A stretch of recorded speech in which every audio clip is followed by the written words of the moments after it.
This may be seen as the flip side to the last video I made on using common sense regarding social distancing and the regulations and why we need to be careful not to stigmatize people who have legitimate reasons to go out.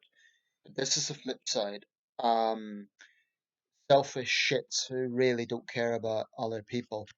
Um, I've just read a disturbing report about a bus driver in Detroit. So this is happening all over the world, not just talking about the UK here. Bus driver in Detroit, um, just doing his job. Some idiotic woman coughed in his face several times, and apparently he made a video about this. I've just watched the video. Um, no attempt to cover up. Well, he's now died of coronavirus.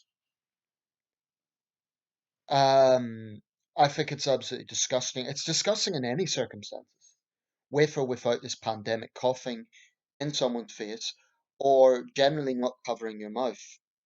I'm not talking about, sometimes you may suddenly sneeze, it kind of comes out, you know, um, but there are people out there who just openly cough. I've seen this. It's disgusting at any time. It's disrespectful to people around you, but it's disgusting. And I think it's so.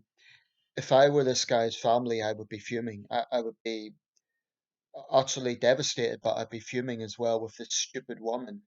Now, whether she was just being ignorant or whether she was actually deliberately trying to assault the driver for who knows what reason, but if there's CCTV, I think she needs to be arrested to set an example because if there isn't a hard line against such people, they'll continue doing it. There is no deterrent. So, I mean, you could tell the driver was upset and angry, understandably, and now he's died. This is basically manslaughter. If she knowingly coughed on his face, and it appears that she did, it's disgraceful. I read one sad case, and this is a reminder of why we really can't treat this like the normal flu. Regardless of what the death toll is, the circumstances are different because a young lad in London, 13 years old, was buried alone. He's Britain's youngest victim, fatality that is, of coronavirus. He was buried in an Islamic cemetery in London. Because his family had symptoms of COVID-19, they couldn't be in attendance.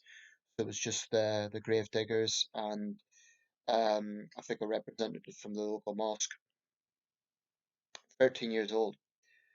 So we're hearing more and more cases along these sort of lines, and it's just horrendous. And the economic side of this is going to really, I think, become palpable soon. Debenhams has apparently filed for bankruptcy. Debenhams, one of our major retailers. I don't think it'll be the last. I honestly think that we are heading towards, I'm not an economist, but the signs seem to be that we're heading towards a major, major global recession that could even dwarf the Great Recession of the late 2000s. And that's scary because when you have an economic recession, you then get political extremes that follow.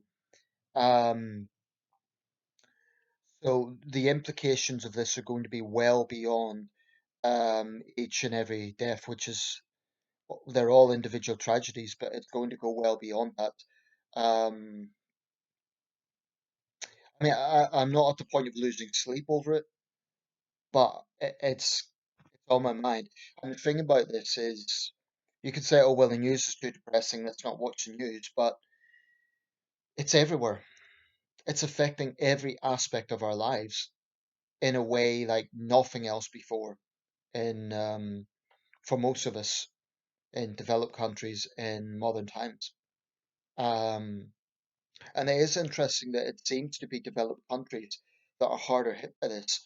I mean, the top five countries at the moment, and this is allowing for the fact that Chinese statistics can't be trusted, but the top five most infected countries are Italy, Spain, the United States, France, and Britain in that order.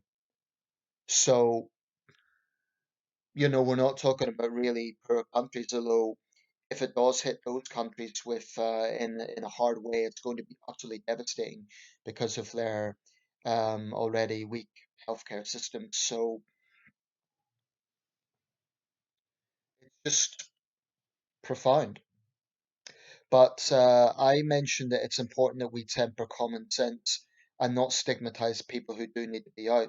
I noticed the Prime Minister's put this notice about not going out to the beach this weekend. If we have a really nice spring, if we have a really nice summer, people will be tempted to break the regulations. But unfortunately, we just have to tough it out and accept that we have to understand the importance of social distancing. I don't want to sound like a cliche, because it's the narrative from everyone, but the thing is, we can't see this as normal flu because even if it ends up falling under the 20,000 figure, which is the government's target to have, if they've said that if it's 20,000 or less fatalities, that will be kind of the designated target. More than that, presumably, we failed. But it's not just about the deaths, tragic as each and every one of them is. It's also about the repercussions from this on the economy, on social situations. But what is striking is this is bringing out the best and worst of human nature. So we're seeing the best. We're seeing selfless medical personnel on the front line. We're seeing the decency of the public helping out their neighbours, showing appreciation to medical staff. Most people are being reasonable, but we're also seeing some very ugly incidents of sheer stupidity and selfishness, like the guy in Greater Manchester who told the police to their face, I could do whatever I like. I do support hard measures on such selfish people because it's not just their disrespectful attitude to the emergency services. They are literally putting other people in danger. I mean, this is like drink driving.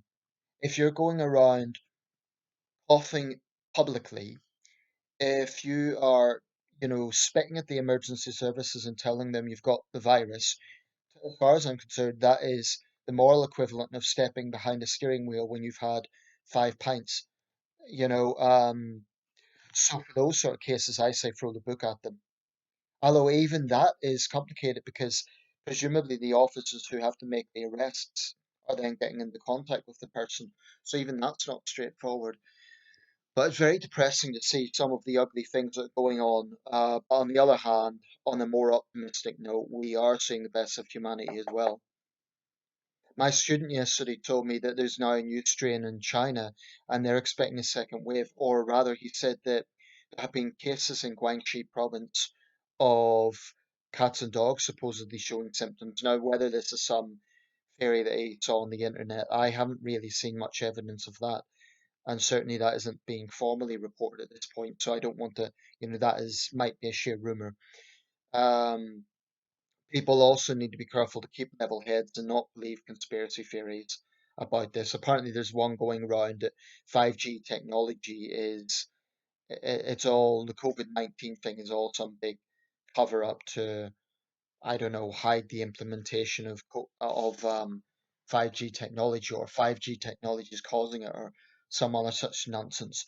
Don't buy into conspiracy theories. Just try and use common sense. That's very important because very often these conspiracy theories, they scaremonger and they are not based on facts. Having said that, I'm not sure that the WHO is going to come out of this very well. I think it will be revealed that they've had undue pressure and influence from China. I also think that questions will be asked as to why it was only declared a pandemic in early March, um, or was it late February? But regardless, it was quite late. Several countries had already been seriously impacted by that point. Um, so I think questions are going to be asked about that. Anyway, keep safe and yeah, just be sensible.